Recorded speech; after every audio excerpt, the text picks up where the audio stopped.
జనరల్గా మనం తీసుకుంటే వస్తు సేవల ఎగుమతి విలువ కంటే వస్తు సేవల ఎగుమతి విలువ కంటే వస్తు సేవల దిగుమతి విలువ తక్కువంటే, అంటే వస్తు సేవల ఎగుమతి విలువ ఎక్కువండి, వస్తు సేవల దిగుమతి విలువ తక్కువంటే దాన్ని మనం ఏమంటామంటే విదేశ వ్యాపార చెల్లింపుల శేషంలో మిగులు అంటాం.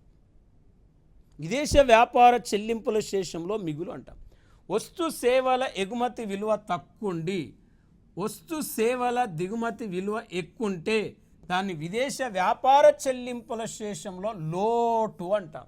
మనం ప్రధానంగా ప్రస్తావించింది ఏంటంటే విదేశ వ్యాపార చెల్లింపుల శేషంలో లోటు అనే దాని మీద మనం ప్రధానంగా ఫోకస్ చేసినాం.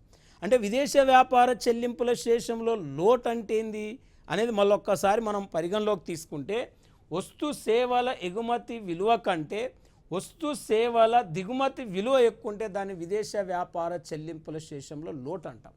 మనకు స్వాతంత్రానికి పూర్వం విదేశ వ్యాపార చెల్లింపుల శేషంలో మిగులుందన్నాం. స్వాతంత్రం వచ్చిన దగ్గర నుంచి నేటి వరకు కూడా మనకు విదేశ వ్యాపార చెల్లింపుల శేషంలో ప్రధానంగా ఏం కనపడుతుందంటే లోటు కనపడుతుంది. లోటు ఎందుకు కనపడుతుంది అంటే దానికి అనేక రీజన్స్ ఉంటాయి, అనేక కారణాలు ఉంటాయి.